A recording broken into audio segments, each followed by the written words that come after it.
I think it's a little wrong how much I enjoy wearing this jacket. How much I enjoy how I look wearing this jacket. I look very tough. I think that's good. I should wear this jacket more often. So I want to react to. I saw this Reddit post recently. Unfortunately, I wasn't able to pull it up because I lost track of it. So someone was just sharing, is this interview process normal? They were asking everyone, is this interview process normal? And it was a very bloated interview process for a junior developer role. So they were interviewing at a company, and there was about 7 rounds. So there's a phone call with the recruiter to see, are you interested? Like, why are you interested in the position? The phone screen, right? They just see like, are you a good fit for the role, personality wise? Then there's a second screening where they're going to, again, it's just the recruiter. They're going to ask you some technical questions and tell you more about the role. Um, and then they had a round where they were going to talk to some of the developers they'd be working with, their peers. Then there was a round for the manager they would be reporting to. Then there was a round for the director. And it goes on to the point that, then they move on to like the VPs and eventually CEO. So it was about 7, maybe even 8 rounds. And the person asked if this was normal, and I looked at this, and I saw a lot of responses where people were saying, "Yeah, that's kind of normal." The current market recession, companies are, because of the Great Resignation, because a lot of people are just being wishy-washy or boomeranging around, and all this nonsense propaganda that they've eaten up. They're like, "Yeah, because everyone's leaving their job left and right. Like now, companies have to do this. They have to screen you. They have to make sure you're serious. You're a mature candidate. You're a serious candidate." And they're like, "We're sorry you have to deal with this." Well, a lot. That's what all the responses were saying. They're basically like, "Yeah, this is normal because we're in a recession. Companies have their pick, and they're able to kind of cherry pick the very best, and they want to make sure you're the very best." And they're also like, "It's also the fault of your generation where everyone's leaving left and right." So they said now they can't be casual. Now they have to double down and be serious. And it's just nonsense in my opinion. I don't think there's any scenario where a company should have more than maybe 3 rounds. And I think even 3 rounds is kind of bloated. And with that said, if someone's role is junior developer, I don't think you need more than maybe 1 or 2 conversations. And I don't even mean like an interview. Like this is a junior role. This person does not. You just need to look at their personality, and that's it. They don't have to prove they know how to do anything. Because if this is a junior role, this is probably their first job or one of their first jobs. They can have knowledge transfers. They can go through training and coaching. They can learn how to do the job. Because frankly, they're just going to be expected to do the bare minimum if this is a junior developer role.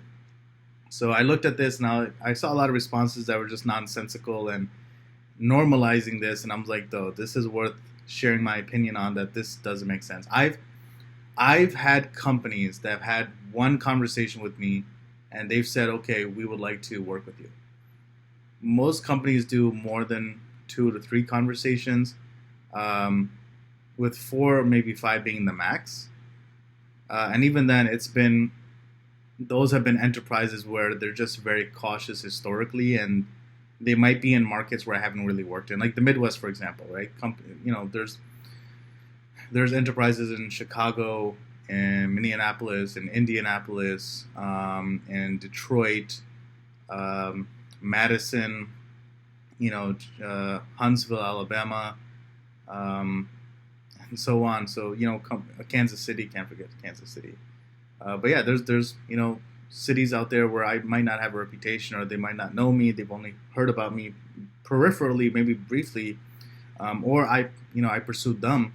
So I understand when a company has to do the due diligence, they want to make sure that the person that they're hiring and giving a lot of responsibility to is worth their is worth is worth their weight. But when someone's telling me I'm a junior developer and you have to talk to the VP or CEO of a company, that doesn't make any sense to me, right? A junior developer should only be talking to the recruiter. Maybe they should have a conversation with their peers, but even then, that's to make sure they're a good fit. But that's something I think the recruiter should be able to assess, and maybe the manager to talk to them. But again, it shouldn't even be like coding exercises or assignments or anything like that. No real live assessment. Open up your IDE. Let me watch you solve this. No, none of that's not necessary. That doesn't make any sense. companies are just doing this to make people's lives harder. Um, if I've been interim CIO or CIO advisor, what have you, for companies, and I've never done more than 5 conversations, I don't know why someone would be doing 7 or 8 for a junior role, right? I mean, what is the VP doing that he has time to meet with you? Someone who's that far removed on the organizational chart, right? What is the CEO doing? He has time for this. What are the directors doing that they have time for this? I mean, that tells me that this company is not run well. The people at the top do not value their time, but they value their power. They want to be involved in the process for egotistical reasons. They want to be involved for, to throw their weight around, maybe put the fear of God into everyone who applies. They want to make sure you're drinking the Kool-Aid. It doesn't make sense. A CEO has bigger things to worry about than the staffing needs of a company, right? Same goes for VPs and directors. Like that, people who you would never present to, you would never be briefing, you would never interact with or talk to, because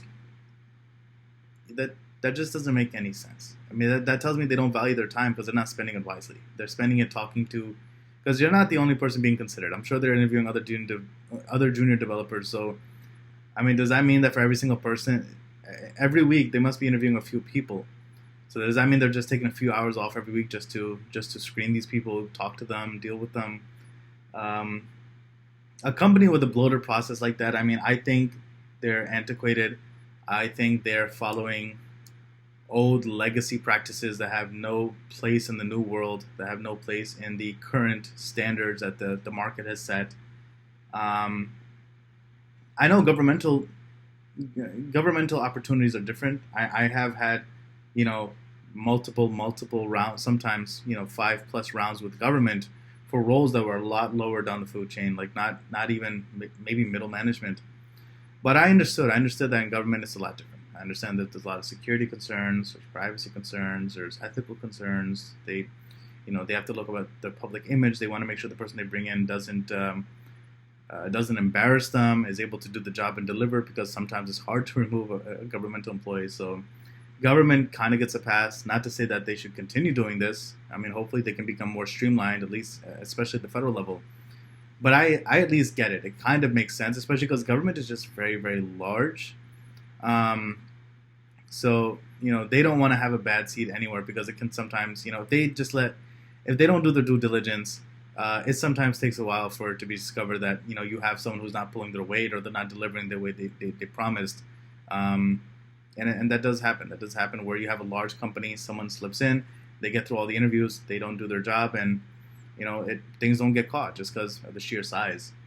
But when this person's posting this and I'm looking at the comments and people are saying, oh, that's normal, it's because of the recession, I'm like, we're normalizing it. We're normalizing this process. And if companies see that, oh, people are okay with this, people are agreeing with this, that's just going to make the process worse. Like, that's just going to be negative reinforcement. They're just going to be more encouraged to follow these outdated hiring practices. And it frustrates me a little bit, because I value my time and I value the time of the people that I mentor and I engage with.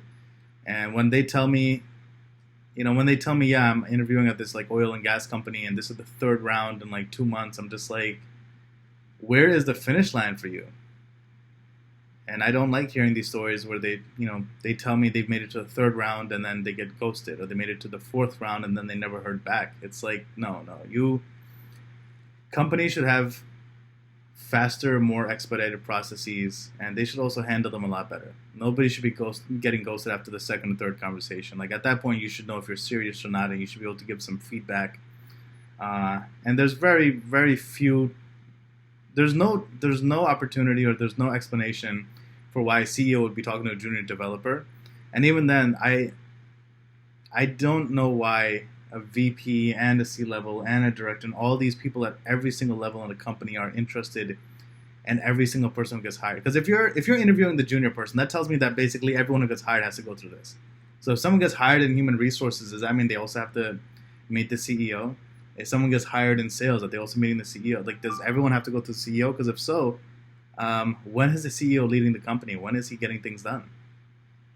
So I saw that post. I thought it was worth giving my thoughts on, because I strongly disagree with that I don't think that process was okay. I wish I could have logged in and given my opinion. I don't think that process is okay, and I also don't like seeing the comments where people say that that's to be expected and almost even blame us. They say, oh, it's because young people aren't serious, so now people have to make sure you're serious.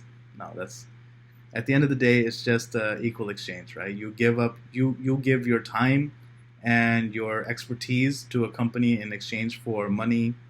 That's all it is. There's no obligation on any party, right? You can leave a company at any time if it's not convenient for you. And likewise, and this is what they do all the time, companies will drop you if you're no longer convenient or an asset to them. So for us to be guilted into staying with companies long term, staying unhappy long term, staying underpaid long term, that's just nonsense. That's people buying up the propaganda, believing in it, drinking the Kool-Aid, and just finding ways to blame everyone for job hopping, which I think is a great trend, and I hope it continues. I don't think people should allow themselves to be unhappy, and if moving around, gaining new skills, getting salary bumps, getting better working conditions. If that's what they get as a result of job hopping, they should do that. And if companies want to retaliate by having poor, dragged out interview practices, I mean, those companies are just going to suffer.